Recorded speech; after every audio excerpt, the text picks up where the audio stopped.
Hello everyone and welcome to an unboxing video. I got two boxes today. One is Probably Smut and the other one is Read in Peace.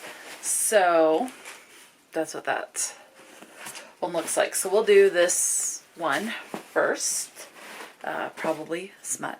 And these are both only have one book. Okay, I've got to figure out where to get, there we go. It shouldn't be this difficult to cut tape. There we go. It's starting. Oh my heck, why am I having a hard time? There we go. Okay. And I will link the websites and all of that information in case this is something that you're interested in the future. So this one's Probably Smut. Hey, hot stuff, enjoy your box. So these ones come with just this little kit here. And then there's nothing else in here other than just little wormies to cushion it. So this is the kit. It comes with some stickers, so let's go ahead and open those.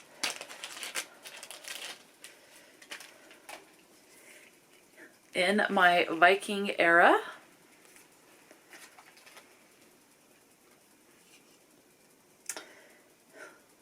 Badass FMC Club. FMC is Female Main Character Club. And then this one says Slow Burn. So if you like, there you go. And not all scars we earn are skin deep.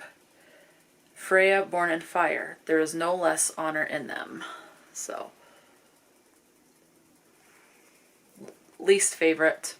I mean, not all scars are skin deep. I get it. Some of them we don't earn. Least favorite sticker out of them. Okay. This comes with an annotation guide, and it comes with annotation tabs. So let's open these so we don't have the glare. So the annotation tabs, and then it gives the colors of how it suggests. You annotate however you want. I just annotate by underlining a certain passage or line that I think is really good, that could be used as a quote type of a thing. So it's saying you have this top color for things for Freya, Bjorn, Norse mythology. This next color is world building, the tension, Vikings stuff, kick butt moments, also sweet moments, favorite quotes, and foreshadowing. That's the suggestion, but you do however you want. But I will collect these and just use them to underline quotes. It also, so now I'm just taking this string off, comes with, the first one that you order comes with a notebook that you can stick these in. I don't use these, so for me, I mean, I'll use the back of these papers to take notes, but they just go in this little notebook, and you write the book title, author, genre, the date you finished it, overall rating. If you read books that have spice, it gives you a mark that you could say how explicit it was. Tropes in the book, your favorite tropes in the book, and then a little mini review, and then they're blank on the back. So get a handful of these to stick in there and all that. And then the books are always special edition. So this is the book, or the hardcover, or the I've gotten two of these and they've been paperback. This one's a hardback, and the covers are special edition. It says, so this book is A Fate Inked in Blood by Danielle L. Jensen. And this is book number 1 in the Saga of the Unfated. So that tells me this is a fantasy. And then there's a thing on the back. It says, her fate is inked in her blood. It's carved in her bones. His power is Freya's destiny. And then green end pages. No sprayed edges or anything like that. Just a fun, different cover. And this one has a letter from the author inside of it. So, and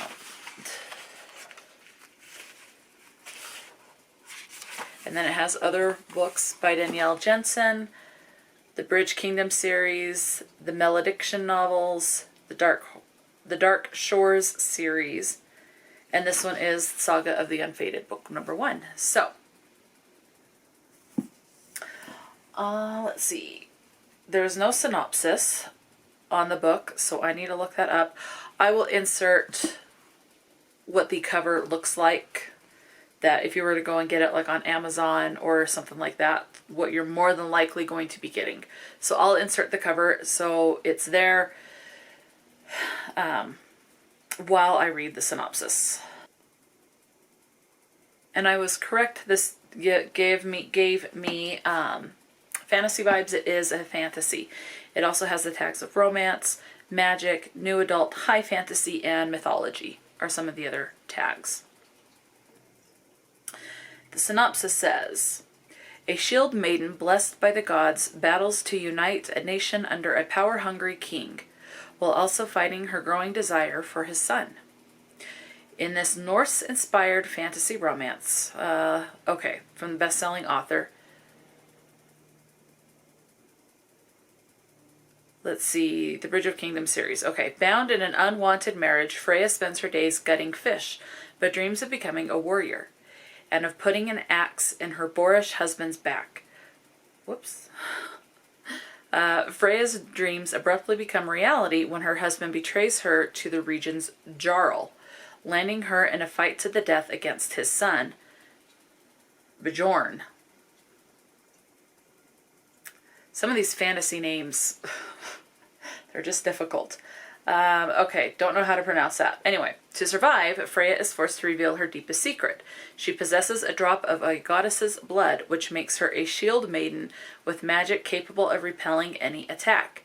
It was foretold such a magic would unite the fractured nation of Skaland beneath the one who controls the shield maiden's fate. Believing he's destined to rule Skaland as king, the fanatical Jarl binds Freya with a blood oath and orders Bjorn to protect her from their enemies. Desperate to prove her strength, Freya must train to fight and learn to control her magic, all while facing perilous tests set by the gods. The greatest test of all, however, may be resisting her attraction to Bjorn. If she succumbs to the attraction,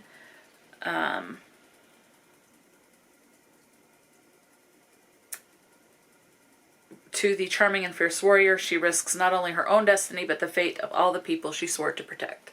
So, and with looking at the cover that's on Goodreads, I like this cover that came in Probably Smut better. So, in this box. So, that is that. Now, we're going to do Read in Peace. And let's open this one up. That one was easier to cut into. Okay. What have we got?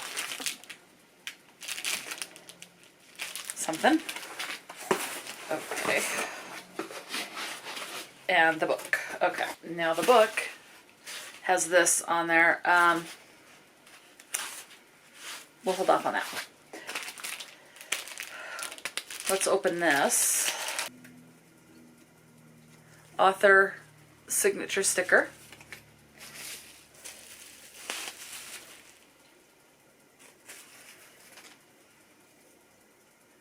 And then it has that. It has ingredients on it.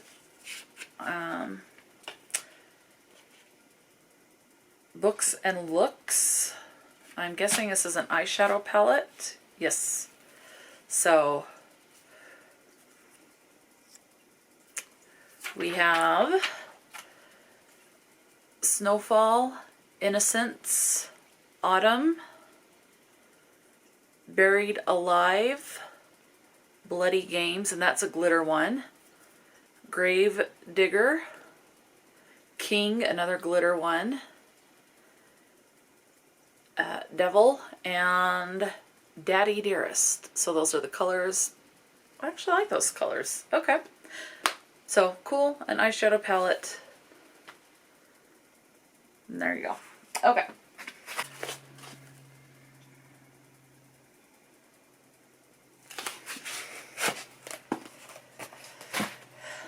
I won't let you fall to the darkness.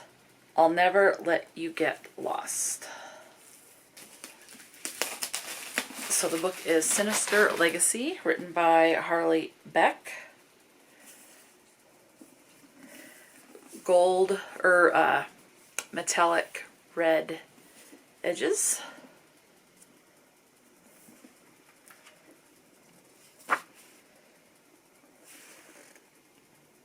There's the end pages. Wanna play games, baby? Wanna play a game? There's an about the author. And the back end pages are the same.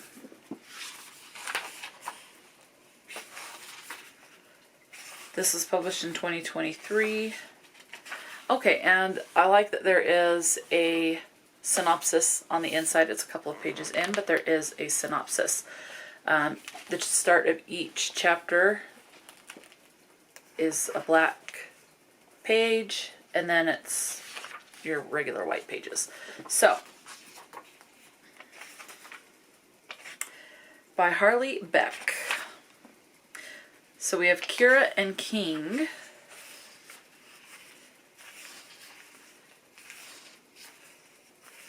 Looks like there's a couple of different synopses, or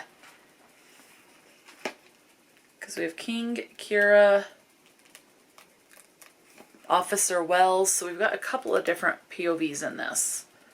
Liam, and then I thought I saw one that said Cassie. Haley. Anyway, so we've got a couple, but the main POVs it looks like are going to be these two. So underneath Kira it says, I was born with darkness in my veins. My name is Kira Hill. I'm the daughter of one of the country's most notorious serial killers, and I'll insert the original cover, as you will be seeing.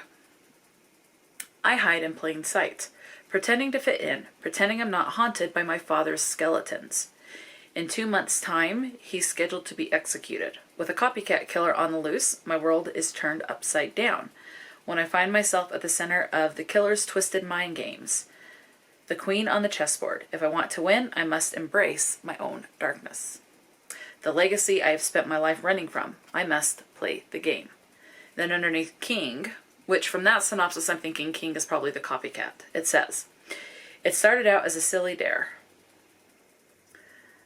Let's see, Jimmy Hill's daughter, but it quickly morphed into something far more. Especially now that Black Woods is terrorized by a vicious serial killer who has his eyes on Kira. Oh, so he is not the copycat. The girl who's quickly slithering inside my veins. I could be reading that wrong as far as maybe he is, and the synopsis is just reading it weird. I don't know. I'm the only one who sees her, the only one who knows how to purge her darkness, the only one twisted enough to match it with my own and offer it back in spades. The only problem? Kira belongs to someone else, as if that will ever stop me. And then there's an author's note. It says, it always blows my mind that out of all the books you could have chosen, you're here, holding mine in your hands. Thank you. That being said, there are a few things I'd like to point out before I shove you down the rabbit hole. You won't find likable characters within these pages, and definitely no Prince Charming. So these are dark books. These characters are selfish, manipulative, destructive, and volatile. They lie and they cheat. If that's not your thing, I advise against reading any further. It was also very important for me to allow Kira to have a voice. As such, this book navigates the sensitive subject of the death penalty from her perspective as the daughter of a serial killer and the emotional upheaval she goes through. That's interesting because you have all these inmates on death row for killing several people, but what's it like being the family member of knowing someone that committed such atrocities and just nightmares in people's lives and the destruction, and how are you feeling watching someone that you have loved that you didn't know was doing that now having to face that and knowing just everything. That's got to be hard.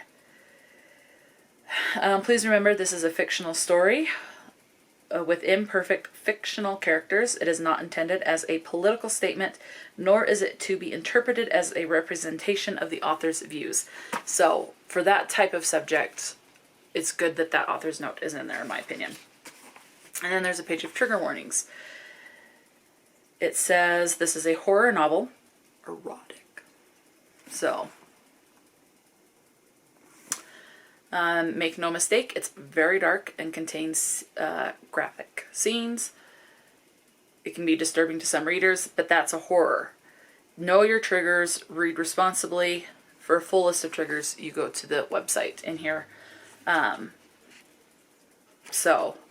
Which that's just how it is with any book. If you have certain things that you don't want to read about, it's, you know, what is going to be potentially bothersome to you. So it is, as the reader, your responsibility to find those, see if the book has those triggers.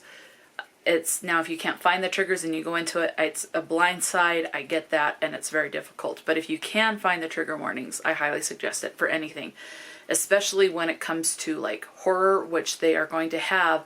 If you don't like gore, I always assume that horror is going to have very dark trigger warnings, like probably explicit sex scenes, animal death, animal torture, which I struggle with that. I don't like to read about those. I like to have a heads up. I don't want a lot of the details. I just want a heads up that it's in the book. When any book that I pick up that has horror, I just expect it at this point in there, and I'm always pleasantly surprised and happy when it is not. So anyway, that's it. That is the Read in Peace book box and the Probably Smut. So these are the books. And yeah, so let me know, have you read either of these books? Are either of these books on your radar? Or knowing what the synopsis is, or are you going to give them a pass? I will link the websites in the description box in case you're interested in these. Both of these are a subscription box service, so do be aware of that. And we'll just go from there. So yeah, let me know your thoughts on these books. Until next time, stay true to yourself and enjoy a good book, and I will talk to you later.